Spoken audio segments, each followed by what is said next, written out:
this last day of Connect, the few of you who made it here. I'm going to give a brief community update on TianoCore, what we've been doing in the last year since what I presented at in Madrid last year. Oh no. The remote isn't remoting. I mean, I can just do this. So, okay. So last year we presented a bit of a catch up over 2019 to 2024 because we hadn't done any presentations about the project at Connect. Talked a bit about changes that were coming to the project. So I want to go through what we've actually done since that. And talk a bit more, maybe, about more changes coming. So first of all, I promised last year that we were about to migrate the project to GitHub PR process, which we did shortly after Connect. It happened shortly after the 2024-05 stable tag. I was hoping that we were going to get a way to keep sane review history in some form similar to the email archive that we had. But ultimately, I came to realize that that was never going to happen in linear time. So we kind of just eventually just bit the bullet and switched anyway. I have to say, there have been some positive impact on that. Noticeable increase in activity.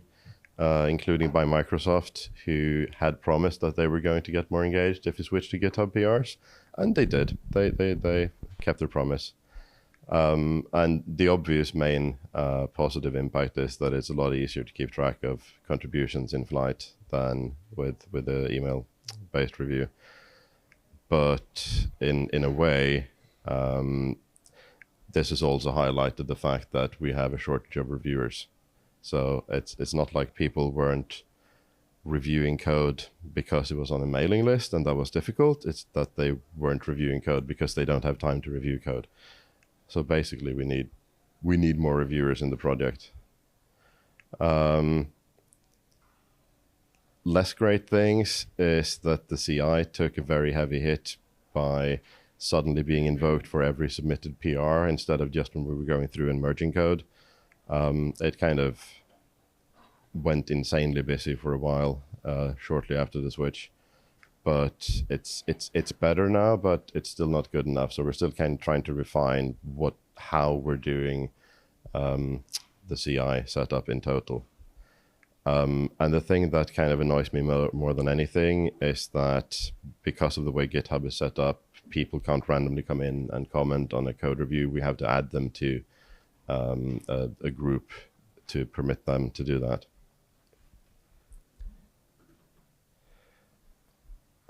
Related to that, we also closed down the Bugzilla, bugzilla.tianocore.org, and we migrated all of the bugs to GitHub issues now. The old Bugzilla IDs are still kept in those tickets, so you can still search for them in GitHub, but we don't have the old one as an archive up.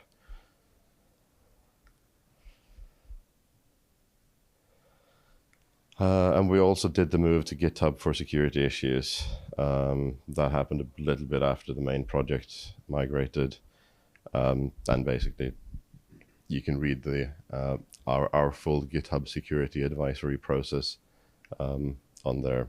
And same as before, you need to be a member of the TianoCore InfoSec group in order to have access to pre-disclosure issues.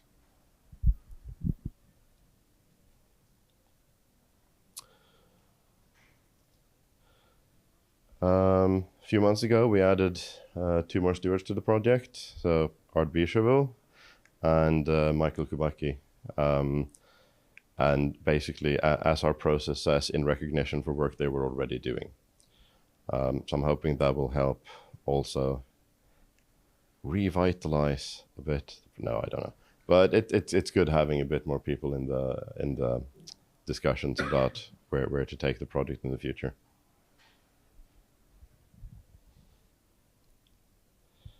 in the actual code base, we used to have, especially on the ARM side, a horrid old integration of libfdt called fdtlib, which was completely unmaintainable, unmaintained, a mess, didn't match the coding style, anything.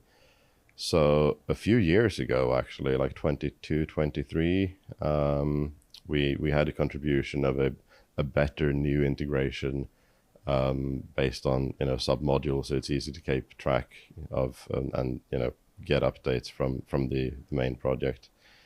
But obviously, a lot of the code was using the old integration, so we had to migrate that across. And there's still a bunch of platforms in EDK2 platforms that have a few drivers that use this. So for now, we're just overriding the mapping, so they're effectively pulling in both libraries for their builds. But as soon as the May stable tag happens, I'm going to nuke the old fdtlib, and in the future there will only be the base fdtlib, which is the submodule-based version.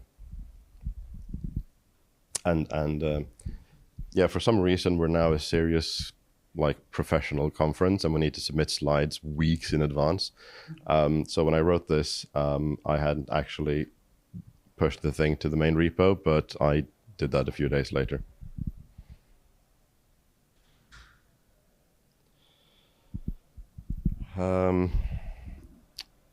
We have an issue in how the ARM architectures were introduced to TianoCore, and they were kind of bolted onto the side because before they were part of the UEFI spec as a proof of concept thing, which meant we ended up with this ARM package and ARM platform package, and no other architectures have that. So that's always been a weird way that it's different. But over the last year, we've started migrating things across into MDE module package, MDE package, and UEFI CPU package. And I keep pushing back when I very frequently still see we need a, conversion algorithm for GUIDs, and someone tries to stick that in ARM package. So basically, with very few exceptions, no code should be going into ARM package or ARM platform package, because the intent is to get rid of those ultimately. And there's an open issue for that, which used to be a Bugzilla issue, it's now a GitHub issue, for the purpose of getting rid of them.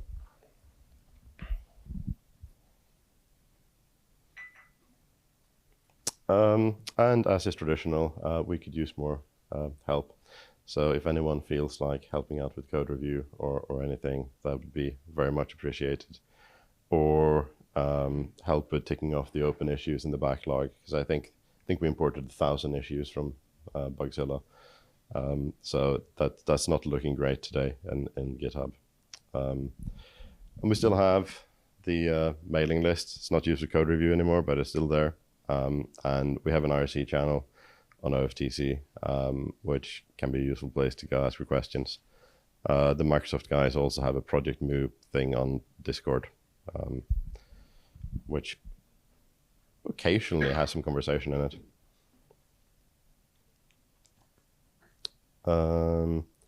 Obviously, TianoCore is an implementation of the UEFI spec, so kind of related to the GitHub migration, we updated the code first workflow for drafting updates to UEFI forum specifications, meaning basically UEFI and ACPI. So that's now also managed through GitHub PRs. And not publicly, but if you're a UEFI forum member, then the ACPI, PI, and UEFI specifications have now migrated to being maintained in RST format. So if you have any changes you want to make to the specs, you can, if you're a member of that GitHub organization, you can submit PRs directly against the source code.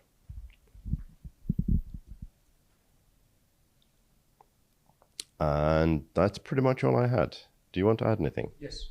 Good man. So there are two things that are likely interesting for this audience in terms of recent code changes in the EDK2 TianoCore tree. So first of all, there's a renewed interest in UEFI payload package for ARM, which means that people are looking into basically booting the EDK2 Dixie BDS phase from other places, which is effectively Linux boot. So there's, from Google, there's in some internal interest, but I've noticed other companies, other contributors that are actually making this work better on ARM and pulling pieces left and right to, to basically run the UPL on ARM to present the ordinary, what's it called, SBBR interfaces to the OS. So that's really good news because it means that, basically convergence, people are using the same code rather than reinventing their own stuff. Another interesting development for the Vert platforms is the fact that recently there was a contribution from Red Hat to implement a para-virtualized variable store. So from the beginning, we've had secure boot support for ARM virtual platforms, but only in terms of functionality. So we had the functionality, but it wasn't really secure. I mean, the NOR flash that backs the UEFI variable store is, the OS can trivially access that and override that. And so it's never been really secure. What we have now in QEMU and in the EDK2 tree is an implementation where inside the guest, we use the existing SMM-based variable runtime, which speaks bespoke protocol, which is layered on top of SMC or HVC calls. And QEMU directly implements everything below that. So all the management of the contents of the variable store, all the flash layout stuff gets removed from the guest. It's all done by the VMM. So for ordinary VMs, that's already a very useful step because you can meaningfully implement secure boot now in the guest without having to do anything extra in the guest.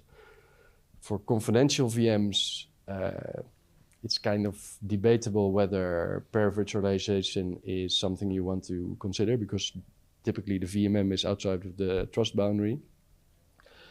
On the other hand, with attestation and signing or measuring the contents of the variable store into the TPM at boot, perhaps there are still cases where this can also be deployed for confidential VMs. So that's a useful piece that just landed just a couple of weeks ago. The patches for the SMM stuff and the SMM stuff and everything are merged already. Yes. Okay. Because you don't. So I don't have to.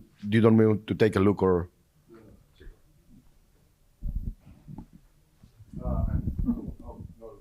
The other one I have is relevant question. The question is irrelevant to the SMM stuff. So, are you done? Yes. The GitHub issues. How do you run the CI? Do you have your own runners, or is it whatever GitHub run?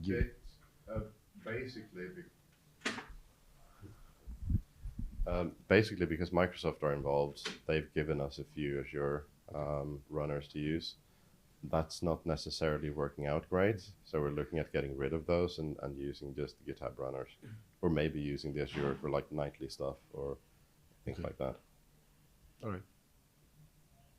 I mean, you can reduce the number of tests in for the patches, individual patches, which are not necessary, and move it to nightly. That's basically the plan. We had a disagreement about how CI should be done, and we're kind of iterating, splitting that up a bit more. So we have, ultimately we don't want to run everything in the CI as soon as someone submits a PR, because that's kind of killing the turnaround time.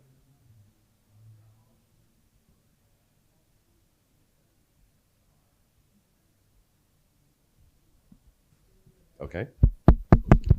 Nothing else? Thank you very much.